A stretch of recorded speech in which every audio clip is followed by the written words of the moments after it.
If any of you follow me on social media, you've heard me say this, but we're going to dive a little bit deeper.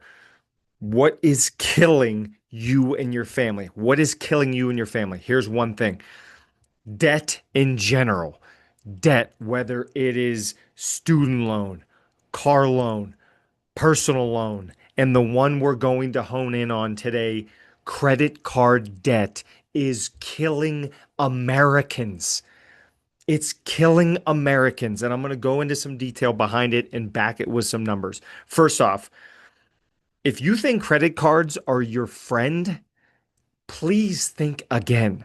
And I know so many people, first off, that say, but the points, Matt, we get the points. First off, if you're paying for a credit card, you're paying some other company for the right to spend your own money. Think about that. You're paying to spend money. Mind blown.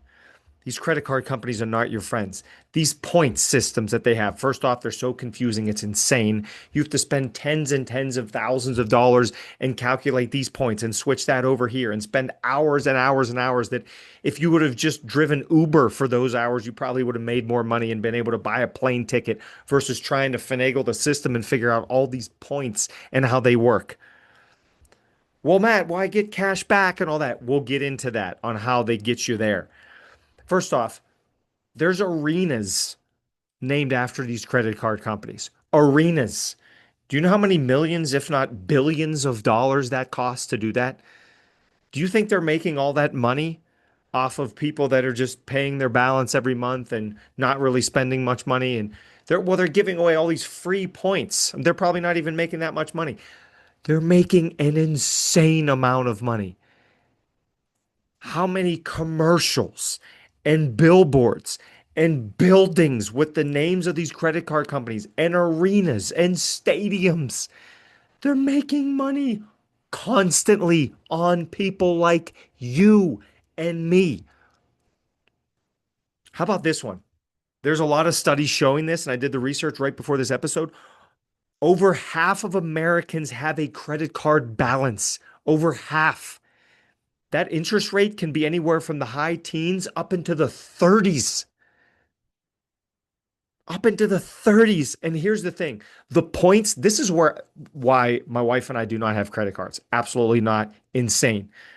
Here's why. Even if you use the idea of the points, if you have, and this is where I got myself to really get off the bandwagon because I was in it for the points for years too.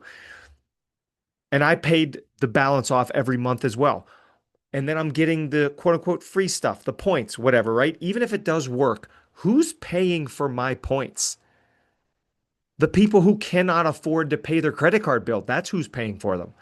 It's coming out of their fees and then it's coming to me. So who am I? I'm getting these points based on people that can't pay theirs? No, I hate that idea. But then I'm going to give to charity. Why don't I give to charity by cutting up my credit card and not screwing over the person who cannot pay their bill? And the interest rates are wild. And here's the other thing. If you think it's for the points and that's how you're going to win and beat the credit card because you get 2% or 3% or 5% cash back, how about this stat on how they're winning even in that scenario? Many studies show that we spend on average 18 to 20% more when we use a credit card versus a debit card or cash. Why is that? It's all psychology. It's all psychology. Because if I swipe a credit card now, I'm not really paying now. It's kind of like free until the bill comes due or I have to owe something in a month. It's like free until then. Until then, until you look up and you have a $7,000 credit card bill, but you only have $4,000 in your bank account, then it's not free. Then it's serious. Now you're at a deficit. When you use a debit card or cash, the pain is immediate. Boom, boom. You can see your balance going down. Boom, boom, boom. But psychologically, with the credit cards, why do we spend 18 to 20% more? Because we don't technically owe it then. And don't get me started on this whole Klarna thing. People that are Klarna-ing like a coffee shop thing, and you're spending $1.87 a month for 6 months to pay for a coffee or a DoorDash. Oh my God. But it's Matt, but it's interest free. Yeah, it's interest free. And that makes you A, spend more money, and B, when the bill comes due, a lot of people can't pay it. Now it's not interest free. Now you have 28% interest and you're screwed. I know we're going in on a financial topic, but it's serious and I'm highly in tune to it and I had to share it with you because I talk to people about in-depth things all the time. And finances happen to be one when you're having a conversation with somebody and talk about all taboo topics. Finance is one that not many people talk about. The credit card companies are not your friends. Here's my challenge to you. If you're listening to this, just think about it. Do some research. Look into, even if you pay it off every month, look into who's paying for those points that you're getting. It's the little guy, it's the person that can't afford to pay their bill. Do you really want to do that?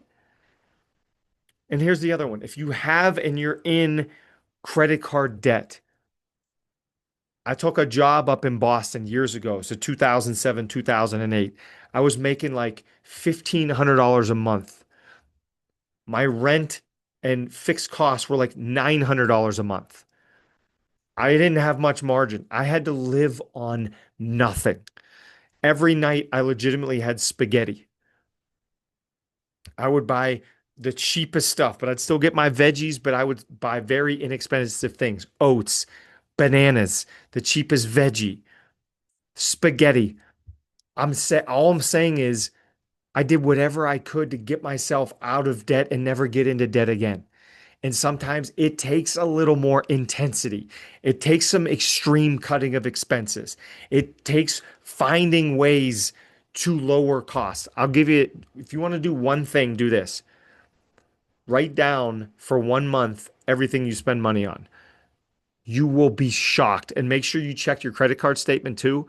You can filter for like charges that are between $10 and $30 because a lot of times those are the subscriptions. Don't miss those.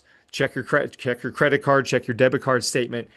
Write down everything you spend every month, or sorry, not every month, in 1 month.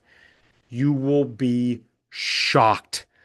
I will guarantee you there's hundreds, if not 1,000 or more dollars floating right through your hands that you can make a shift, get yourself out of debt, and change the entire trajectory of your life and your family's life.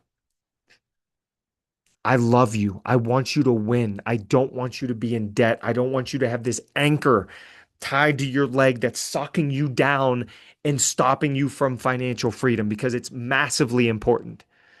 I love you too much to just skirt over this topic and not really go in. I hope this landed with you. I hope you can make some changes. I know it's a more serious topic, but it's serious. And I've seen the amount of people that I've seen for over a decade be in debt and just paying interest has to stop because these companies are making billions of dollars on people like you and me. And it must stop now. You are worth it. Your family is worth it. You are capable of doing this. Track all those expenses, make a plan, live on less, find ways to cut them, go crazy intense for maybe 3, 6, 12 months, 2 years, and you will not believe how you can change your entire financial future. I hope this helps. I love you all. We'll see you next week.